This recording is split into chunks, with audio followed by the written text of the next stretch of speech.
नमस्कार दोस्तों, मैं हूं प्रिंस पांडे और केडी तक के यूट्यूब मंच पर आप सभी का स्वागत है। दोस्तों, जैसा कि आप जान ही रहे हैं कि सहारा की स्थिति इस समय क्या है। आपको यह भली भांति ज्ञात है कि सहारा की जो परिस्थिति है, उस परिस्थिति से सहारा निवेशक किस प्रकार गुजर रहे हैं। इसके लिए संघर्ष जारी है। पिछले 12 सालों से संघर्ष हो रहा है, लेकिन पैसा देने की कोई नाम ही नहीं ले रहा है सहारा। इसलिए हम लोग अब फिर से एक बार एकजुट होकर संघर्ष करेंगे, सहारा के खिलाफ लड़ाई लड़ेंगे, तभी हमारे हक का पैसा हमें मिल पाएगा। इसके लिए हम लोग सुप्रीम कोर्ट का दरवाज़ा फिर से खटखटाएंगे, सुप्रीम कोर्ट में फिर से गुहार लगाएंगे, क्योंकि जब तक गुहार सुप्रीम कोर्ट में नहीं लगाएंगे तब तक सहारा का पैसा हम लोग को नहीं मिल पाएगा। उसका सबसे बड़ा कारण ये है दोस्तों कि सुप्रीम कोर्ट में जब हम गुहार लगाएंगे और सुप्रीम कोर्ट इस बात को भली भांति समझते हुए, इसको अपने नज़रों में लेते हुए जब सहारा पर कुछ बड़ा एक्शन लेगी, तभी सहारा पैसा देगा। क्योंकि जितने भी सहारा पीड़ित जमा करता है, पिछले 12 सालों से संघर्ष कर रहे हैं, सहारा के खिलाफ लड़ाई लड़ रहे हैं, लेकिन सहारा के खिलाफ हमारी लड़ाई नाकाम होती जा रही है। आपको भली भांति यह जानकारी भी है, आपको ज्ञात है कि सुदामा प्रसाद जी भी इसके लिए काफ़ी लड़ाई लड़ रहे हैं। निवेशकों का पैसा दिलाने के लिए वे अपनी हर एक ताकत लगा दे रहे हैं, जिस ताकत के द्वारा सहारा का पैसा सहारा पीड़ित निवेशकों को मिल जाए। लेकिन बात यह है कि सहारा पीड़ित निवेशकों का पैसा अब तभी मिलेगा दोस्तों, जब हम लोग एकजुट होकर संघर्ष की लड़ाई लड़ेंगे। एकजुट होकर हम सहारा के खिलाफ धरना करेंगे, तभी सहारा हम लोगों का पैसा दे पाएगी। क्योंकि ये जो दर्द है सहारा पीड़ितों का, ये दर्द हम किसी से बयां नहीं कर सकते। बयां क्या करें दोस्तों, लोग देख रहे हैं, मजे ले रहे हैं, लोग कह रहे हैं कि और पैसा डबल करो और पैसा लगाओ ऐसी कंपनियों में।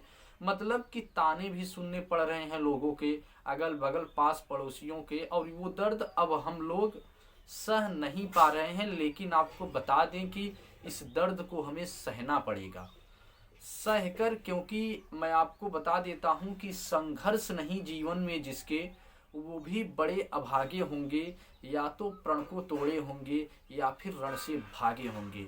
मतलब अगर हमारे जीवन में संघर्ष नहीं होगा तो हम बहुत ही अभागे होंगे, या तो अपना प्रण तोड़ देंगे या फिर हम मैदान में रण छोड़कर भाग जाएंगे।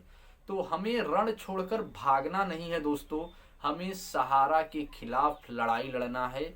सहारा के खिलाफ जब हम लड़ाई लड़ेंगे, सुप्रीम कोर्ट का दरवाजा खटखटाएंगे, माननीय सुप्रीम कोर्ट इस बात को संज्ञान में लेते हुए सहारा के खिलाफ आशा नहीं बल्कि विश्वास है हमें कि कड़ी से कड़ी कानूनी कार्यवाही करेगी और हम लोगों का पैसा, हमारे हक का जो भी पैसा होगा, सुप्रीम कोर्ट जरूर देगी।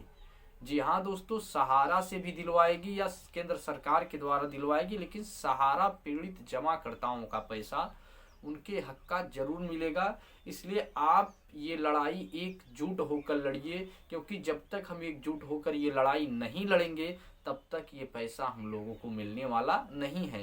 क्योंकि आप पिछले कई सालों से ये देख रहे हैं कि लड़ाई लगातार लोग लड़ रहे हैं।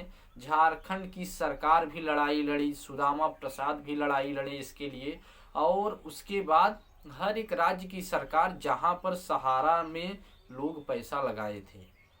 मतलब कहीं ना कहीं जितने भी राजनीतिक पार्टियां हैं, उन पार्टियों के कोई विधायक, कोई सांसद इसके खिलाफ लड़ाई लड़ रहे हैं, आपको बता दें। और पप्पू यादव जो बिहार के भी सांसद हैं, वो भी इसके खिलाफ लड़ाई लड़े काफ़ी। लेकिन ये लड़ाई अब एक लोगों की नहीं है। जी हाँ दोस्तों, ये लड़ाई अब एक लोगों की नहीं है, ये लड़ाई पूरे भारत की हो चुकी है। क्योंकि सहारा एक प्रकार से समझ लो कि गैंग का काम कर रही है, वो केवल लोगों को ठगने का काम कर रही है। इतने बड़े बड़े नेताओं का जब वो बात नहीं सुन रही है, तो सहारा केवल अब एक ही लोगों का बात सुनेगी, वो होगा माननीय सुप्रीम कोर्ट। तो अब हम लोग सभी सांसदों से मिले, सभी विधायकों से मिलकर सभी लोग एकजुट होकर जब सहारा के खिलाफ लड़ाई लड़ेंगे, सुप्रीम कोर्ट में जाएंगे, तो सुप्रीम कोर्ट सख्त से सख्त कानूनी कार्यवाही करेगी और हम लोगों का पैसा जरूर, हमारे हक का पैसा मिलेगा। ये छोटी सी वीडियो आपको बताने के लिए मैं आया था कि आप हारिए नहीं, संघर्ष की लड़ाई लड़िए। अगर चैनल पर नए हैं तो चैनल को सब्सक्राइब, वीडियो को लाइक और अपने दोस्तों में शेयर करना ना भूलिए। जय हिंद, जय भारत, सत्यमेव जयते।